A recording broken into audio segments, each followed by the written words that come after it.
Hello friends, स्वागत है आपका सहारा अधिकार न्यूज चैनल में। इस समय मुंबई एमआरसी हमारे साथ chairman investor and consumer protection cell के अजीत सिंह कांग्रेस जी है। सर, वेलकम टू सहारा अधिकार न्यूज चैनल। हम देख रहे हैं कि लॉकडाउन में लोगों के काफ़ी मिक्स्ड ओपिनियंस है। आप एज कांग्रेस पार्टी के जो बिहाफ पर इसको कैसे रिएक्ट करते हो, आप इसको कैसे देखते हो? एक्चुअली लोग काफ़ी गाफिल हुए एक बार जब नंबर्स गिरने लगे कोविड। अब गवर्नमेंट क्या कर सकती है? गवर्नमेंट बेसिकली प्रचार प्रसार कर सकती है कि हमको ध्यान देना है, हमारी तबीयत का ध्यान देना है, हमें मास्क पहनना है, सैनिटाइजर यूज़ करना है। लेकिन जैसी संख्या कम हुई और जब खास करके जब वैक्सीन आ गई तो लोगों को ये लगने लगा कि भैया अब लॉकडाउन खत्म नहीं हो गया, तो इस और वायरस अब अफेक्ट नहीं करेगा। People started taking it very lightly. वो गलती लोगों की भी है। अब जहाँ तक लॉकडाउन करना है या नहीं करना है, there should be very balanced approach. जैसे कि अभी धारा 144 लगा दी गई है, जहाँ पर 4-5 लोग एक साथ इकट्ठा नहीं हो सकते। लेकिन ऑन द कॉन्ट्रेरी ट्रेन और बसेस में आप देखिए तो रश खूब सारा है, तो वहाँ पर आप उसको कैसे मैनेज करेंगे? इंडस्ट्री को अगर आप चालू रखते हैं और दुकानों को बंद कर देते हैं, तो जैसे इंडस्ट्री में अगर मान लीजिए मैं स्टेशनरी बनाता हूँ, दुकानें बंद है तो मैं जाके बेचूंगा कहाँ पे? आउटलेट नहीं है ना, प्रोडक्शन में कर रहा हूँ, बेचने की भी जगह होनी चाहिए। तो आपको दुकानें चालू रखना है, इंडस्ट्री भी चालू रखना है। इसकी वजह से कभी केसेस राइज नहीं हुए थे। आप याद करें, जब तक दुकानें चालू थी, इंडस्ट्री चालू थी, लेकिन लोग मास्क पहन रहे थे, हैंड सैनिटाइजर यूज कर रहे थे, सेफ डिस्टेंस रख रहे थे, तब तक कोरोना गिर रहा था। लेकिन जैसे ही हमने ये सब छोड़ा, हम मॉल में घूमने लगे, रात को टहलने लगे, और बिना बेमन बेलगाम इसके करके ये बीमारी वापस फैलने लगी। सर, पिछले एक साल से हम देख रहे हैं कि कोरोना कोरोना कोरोना को ही ज़्यादा हाईलाइट किया जा रहा है। लेकिन भारत के हम जीडीपी देखते हैं, gross domestic profit, Manmohan Singh के राज में वो बहुत ही ज़्यादा थी, और मोदी जी जब से सत्ता में आए हैं 2014 से 2019 में, और अब तक वो एकदम डाउनफॉल हो चुकी है। और ऑटोमोबाइल सेक्टर के और बड़े बड़े बिजनेस कॉर्पोरेट्स ने इसकी निंदा की, लेकिन ये न्यूज़ को उतना हाईलाइट नहीं किया गया। तो आप investor and consumer protection cell के चेयरमैन हैं, तो भारत की जीडीपी को किस हद तक नुकसान हुआ है वो हमारे दर्शकों को बताइए। नहीं, नुकसान तो जरूर हुआ है। इसका कारण कोरोना भी हो सकता है, इंटरनेशनल मार्केट, वो सब जायज़ है, चलिए ठीक है। लेकिन कुछ कुछ ऐसी परिस्थितियां हर समय होती हैं, तो हर बार हम ये कहें कि इंटरनेशनली इश्यूज हैं, कोरोना का इश्यूज हैं, एक हद तक लोग उसको ग्रांट करेंगे। लेकिन अब सवाल ये कि जीडीपी को उठाया कैसे जाए? तो जीडीपी को उठाने के लिए सबसे पहला जरूरी है कि लेंडिंग, जो इस वक्त बिल्कुल रुक गई है, लेंडिंग इसलिए रुकी क्योंकि ये बैंक डर गई है। अगर हम किसी को लोन देते हैं तो वो शायद उसकी भरपाई न कर पाए, बिजनेस कम हो गया इसके लिए।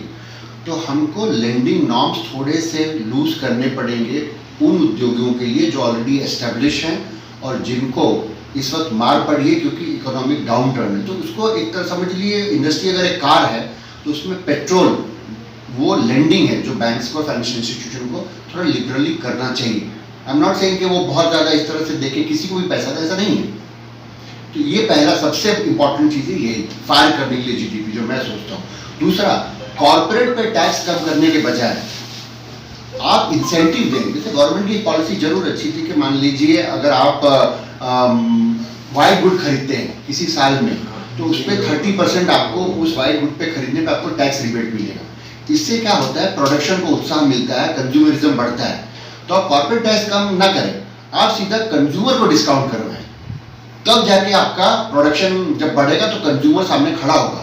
तो ये जीडीपी बढ़ाने का दूसरा तरीका हो सकता है। एक्सपोर्ट बहुत बुरी तरह से हिट हुआ है, तो हमको एक तो रूपी में जो स्विंग आ रहा है, जिससे एक्सपोर्ट जो करता है उसको नुकसान जाएगा, तो हमको उस रूपी के स्विंग को, जो एक्सपोर्ट ओरिएंटेड है, एक बैलेंस अप्रोच, एक्सपोर्ट और इम्पोर्ट दोनों को मारना पड़े, वैसा हमको रूपी को स्टेबलाइज करना पड़ेगा, उसमें इंटरवेंशन करना पड़ेगा हमको बार बार। ये 2-3 चीज़ें जो ब्रॉडली मैं देखता हूँ, लेंडिंग, दूसरा आप करेंसी को थोड़ा स्टेबलाइज करें, और कॉर्पोरेट टैक्स बहुत ज़्यादा कम करने के बजाय आप देखिए कि वो पैसा आप कंज्यूमर को कैसे दे सकते हैं, by way of buying the product discounting में।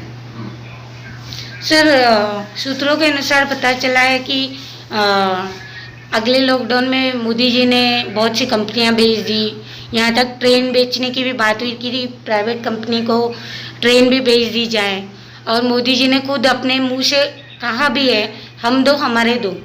तो इसके बारे में हमारी जनता को आप क्या कहना चाहोगे? कंसोलिडेशन जिसकी बात प्राइम मिनिस्टर जी कर रहे हैं, कंसोलिडेशन कंट्री में होता है, और एक हद तक हमको ऐसा नहीं कि हमको जो गवर्नेंस करते हैं उनको बिजनेस में होना ही नहीं चाहिए, ये बात भी मैं नहीं मानता। जो बड़े इंस्टीट्यूशन है, जो अच्छे इंस्टीट्यूशन है, उसको हमको मेंटेन करना चाहिए। मैं बैंक की बात करता हूँ खास तौर पर। अब PSU बैंक को बेच देना और एक प्राइवेट एंटिटी को देना, तो उसमें 2-3 बड़ी मुश्किल चीज़ें ये हैं कि पहली बात, जो आपके सोशल रिफॉर्म्स हैं, जो आप बैंक के थ्रू एक तरफ से मुहिम चल रहा है ना, तो वहाँ रिक्रूटमेंट होता है। ऐसा नहीं कि MTNL अब जैसे कि रिलायंस की गीगाबाइट की तरह वो बड़े बड़े टेक्नोलॉजी नहीं ला सकता, लेकिन उस पर ध्यान ही नहीं है। आप उसको भी मौका दीजिए, उसमें भी फंड डालिए, तो भी आगे बढ़ेगी। LIC के प्राइवेटाइजेशन की बात हो रही है। LIC बड़ा इंस्टीट्यूशन है, हाँ मैं मान सकता हूँ कि उसकी अकाउंटेबिलिटी हमको करनी चाहिए कि वो किसके शेयर्स खरीद रही है, किस कंपनी में इन्वेस्ट कर रही है, वो करिए आप। लेकिन LIC जैसे इंस्टीट्यूशन में उसके शेयर्स को निकाल देना और उसमें प्राइवेटाइजेशन उसको करना, मुझे लगता है वो बहुत बाकी इंस्टीट्यूशन उसको हाथ नहीं लगाना चाहिए, ऐसा मेरा मानना है। सर, जो किसान धरने पर बैठे हैं, तो देखा जा रहा है कि बहुत सारे किसान मर गए धरने पर बैठे बैठे, शहीद हो गए। और जो मिनिमम मार्जिनल प्राइस जो गवर्नमेंट सेट कर रही है, उस प्राइस से किसान खुश नहीं है। और जो प्राइस बिजनेसमैन लोगों की तरफ से आ रहा है, जिनको मोदी जी जिनको अंडर में किसानों को देना चाहते हैं, जिनके अंडर में किसानों को देना चाहते हैं, उससे भी किसान खुश नहीं है। तो इसका क्या बेस्ट सोल्यूशन होगा?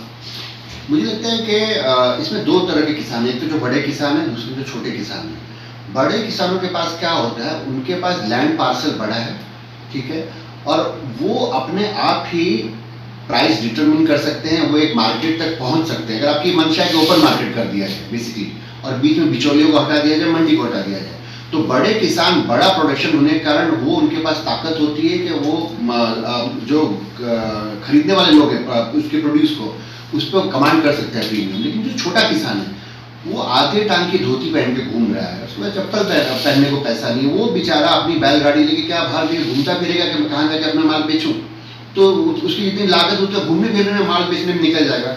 इसलिए छोटे किसान को MSP नहीं होना सबसे ज़्यादा बात उसको पड़ेगी, बड़े किसानों को नहीं।